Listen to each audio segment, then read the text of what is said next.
I knew something was wrong the moment my tires hit that dirt road.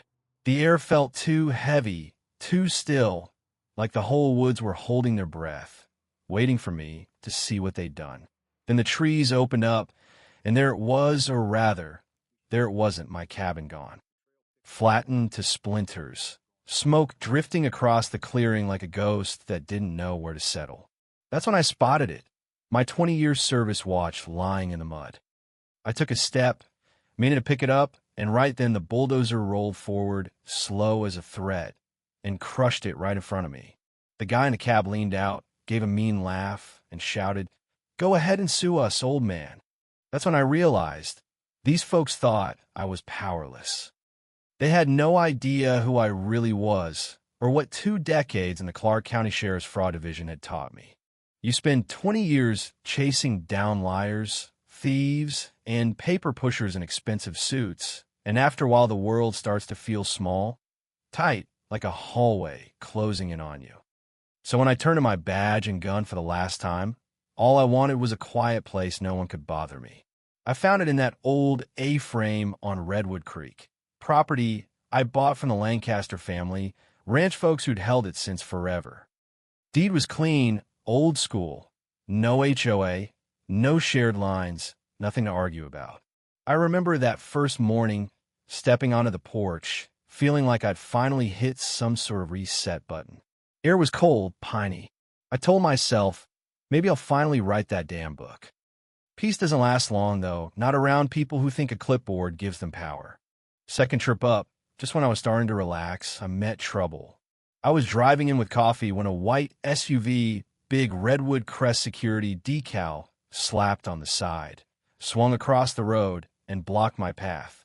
Guy gets out, mirrored sunglasses, polyester uniform, all business. He didn't even pretend to be polite, just barked, "Sir, may I see your resident permit?" I sipped my coffee slow, let the steam curl around my words. Resident permit for what? For Redwood Crest HOA. All residents and guests must present authorization. I told him, plain and simple, my property ends at parcel E971, not in Redwood Crest. Bought it from the Lancasters. He frowned, like I'd said something in a foreign language. Asked to see my paperwork, so I gave him the deed. He studied it, turning it over twice, hunting for some mistake, but it was solid. Jaw tight. He handed it back and muttered, "This will be noted." "By who?" I asked, but he didn't answer. Just stared at my plates, memorizing them, then drove away too slow, watching me in the mirror the whole time. The next morning, I found a notice tucked under my wiper. No header, no signature, just one bold line. Unauthorized structures are subject to community review. Community, right? Their community ended a mile before my land started. But intimidation doesn't care about boundaries. I didn't panic. Bullies don't bluff once. They push, escalate, keep coming till you push back. Looking back, I should have known they weren't prepping for a conversation. They were prepping for a takeover. That would start with a bulldozer and end with handcuffs. Saturday before sunrise, I drove up again, unease sitting heavy in my gut. Fog lay thick on the road, sliding between the trees. I made a slow walk around the property, checking old steel boundary rods, straight, unmoved, locked to county maps. There was no confusion. If Redwood Crest said otherwise, they were lying. At the back tree line, I found a Marlboro Red but pressed into the dirt. Labor crew smoke, not the kind you'd find at a bake sale. Someone had stood there, watching my place. Nothing I could report, but enough to know this wasn't random. I was fixing window screens when I heard the crunch of gravel. Black pickup with dark tint crept up, stopped 20 yards out, idled. Didn't roll down the window, didn't get out. I just lifted my phone, real slow, like I was taking a picture of the plate. That truck jolted, reversed fast, and peeled off. Not neighborly, that kind of watching. By afternoon, my nerves were shot. I pulled a motion trigger camera from the glove box, a trick I'd used more times than I can count. Housed in a fake bird's nest. Set it high in the porch rafters. Unless you brought a ladder and knew exactly where to look, you'd never spot it. Late that afternoon, another notice. Failure to comply may result in enforcement actions. Threat, dressed as procedure. I scanned the tree line. Woods were too quiet. On my way down the mountain, dusk fell, and the cold air sharpened my thoughts. They were watching me, pushing to see how far I'd bend. Folks like that always make the same mistake. They see a man living alone in the woods and think easy prey. They didn't know what I used to do for a living or how much patience I'd built up chasing fraudsters who thought they were smarter than the law. I didn't sleep well that week. Not out of fear. Fear stopped working on me a long time ago, but because every instinct kept whispering, they're not done. Quiet isn't the end of trouble. Quiet is the breath before someone does something stupid. Friday evening, I packed an overnight bag and went back up the mountain, telling myself it was for repairs, but really I wanted to see what they'd do if they thought no one was watching. The sky was that mountain blue, pines black against the last light. I walked the property with a flashlight. No new tracks, nothing obvious. But the silence felt held, like the woods were listening. I checked my hidden camera. Still blinking, still working. I sat on the porch in the dark. Hours passed. Cabin settling with the cold. Just before midnight, I heard a branch snap. A footstep, not an animal. I stayed still. Then a flash like a phone screen cupped in a hand.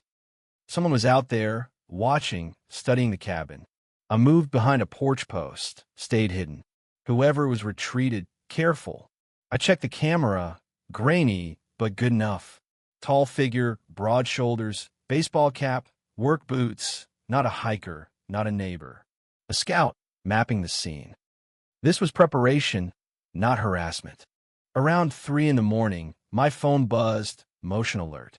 Someone stepped onto the porch, reached for the doorknob, tried it, pressed his face to the glass. He wasn't checking if I was home. He was checking if I was awake. A cold calculation ran through me. He stayed for several long seconds, then walked off, calm as you please. I saved the footage, cataloged every detail. Dawn came pale and tired. No new signs. At 9 a.m., I told myself, they got spooked, they won't be back. Needed supplies anyway, so I drove into town. What I didn't know, while I was standing in line for coffee, engines were warming up on that mountain. Gates opened. Machinery moved. They hadn't given up. They'd waited for me to leave. Road backup felt longer than ever. Around the last bend, I felt it, deep vibration in the steering wheel, like thunder in the dirt. Then the growl, bulldozer. I rolled forward. The trees opened, and there it was. My cabin gone. Flattened. Splintered beams, twisted roof, dust hanging in the air. Bulldozer idling in the wreckage, work truck beside it. 3 men in vests, pretending to read clipboards. I stepped out slow, not angry, not panicked, just steady. I saw my service watch in the mud, walked toward it, and the bulldozer rolled forward, crushed it. Operator laughed. Go ahead and sue us, old man. My jaw clenched. I started recording. Who authorized this? 2 workers looked nervous. The foreman, clipboard guy, kept his eyes down. We were told who signed the order. I asked steady. He hesitated, then finally handed me the folder. Inside, a flimsy demolition notice, cheap printed seal, boundaries stretched and wrong, a bad forgery. At the bottom, President Veronica Hale. Not hiding her hand, arrogance never does. I photographed everything. The machinery, the men, the papers, the tracks. The foreman stammered, we're just doing the job. HOA gave us access through the west gate, said everything was cleared. That was the detail I needed. Only someone with HOA authority could open that gate. All of you need to leave now, I said. I filed trespass charges against your whole company. They didn't argue. Bulldozer shut down, trucks tore out. And there I was, alone in a field of wreckage. I cataloged every detail, tire tracks, mud, debris. Near the edge, I found HOA caution tape, a boot print in the mud. Someone startled when they heard my truck. Why now? Why the rush? Timeline backward. They scouted the night before, confirmed I was home, waited, saw me leave, moved fast with forged papers, and a bulldozer. That wasn't impulse, that was a plan. One slip into forgery. A digital timestamp, 6:14 a.m. That morning, someone rushed. Another clue, a print shop watermark, cash only. I had motive, a window, a location, and the name, Veronica Hale. Most people would have run to the sheriff's office, screaming. But you don't walk into a courthouse without evidence sharp enough to cut stone. Instead, I went up to the ridge, high enough to see redwood crest spread below, sat in my truck, notebook open, writing names, times, pressure points.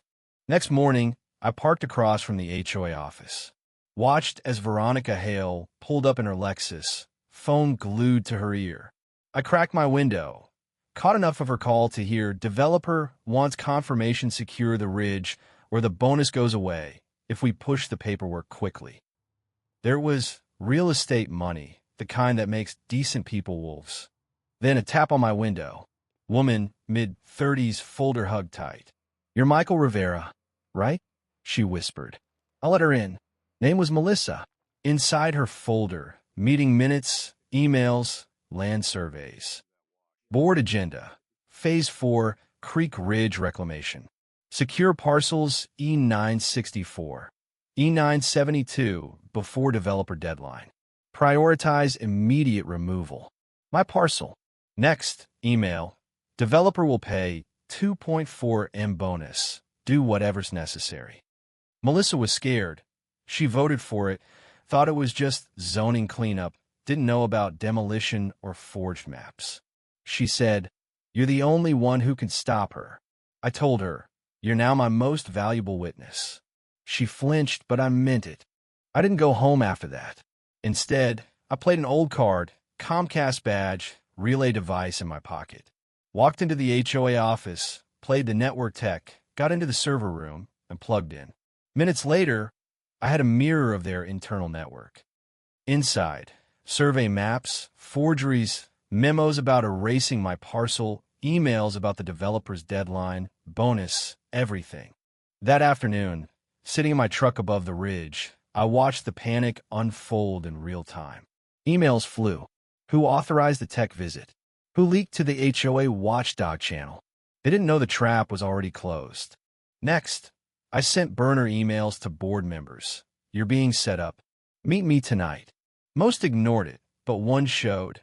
A man in his 40s, HOA badge still clipped on, nervous as a long-tailed cat in a room full of rocking chairs.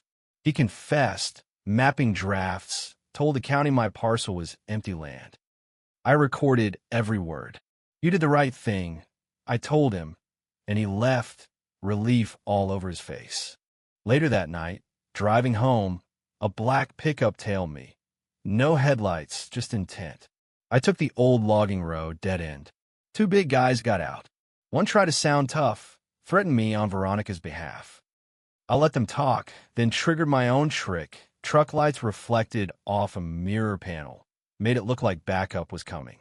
They panicked, scrambled out, peeling gravel as they left. That's how you know they're amateurs. The next morning, the real strike. HOA's quarterly meeting. Packed hall, pastel sweaters, folders clutched like Bibles. Veronica blocked the door, told me I wasn't welcome. I stepped inside anyway, calm as a man who knows the ending. She started spinning her tale. All actions within authority, nothing illegal. I raised my hand, wouldn't be ignored. Played the recording. "We take the ridge first. Erase the outlier parcels. Get the dozer in before anyone files complaints." Gasps, outrage, people turning on her. I laid out the evidence, demolition order, timestamps, drone photos, emails, everything. Veronica shrieked, denied, pointed at me. "You're not a resident. You have no authority." I placed my badge on the podium. Captain Michael Rivera, Fraud Division, Clark County Sheriffs. Her knees buckled. Deputies came in, district attorney with warrants. Veronica was arrested for fraud, conspiracy, destruction of private property. The rest of the board started to crumble, resigning, blaming each other, try to slip out. HOA shut down, accounts frozen, the whole community reeling.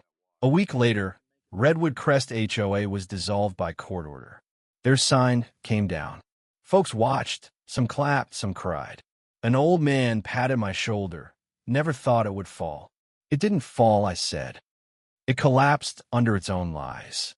6 months later, the ridge looked different. Not for what they tore down, but what I rebuilt. Insurance, civil judgment. Enough to rebuild, but I took my time. New cabin, stronger, green roof that pinged in the rain. 2 cameras, one obvious, one hidden. Not out of fear, but because you don't unlearn vigilance. Made a cedar sign, private property. Enter at your own risk. Nobody tested it. Not anymore. Neighbors sent apologies, letters, cards under my wiper. I didn't hold grudges. Fear and ignorance made them followers.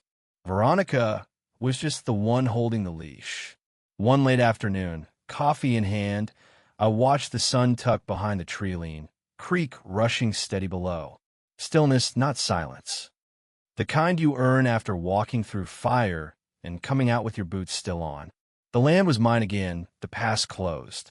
Now, only the ridge, the cabin, a place to breathe, a place to write, a place to start the book. Because peace doesn't come when the noise stops. It comes when you choose it. And that day I chose it, built with my own hands. So tell me, where's the line between power and justice, between standing up for yourself and taking revenge? Does karma ever really even score? Or do we have to fight for every inch of peace we get? Drop your thoughts below, and if you've ever tangled with an HOA or fought for what was right when the odds were stacked, I want to hear your story.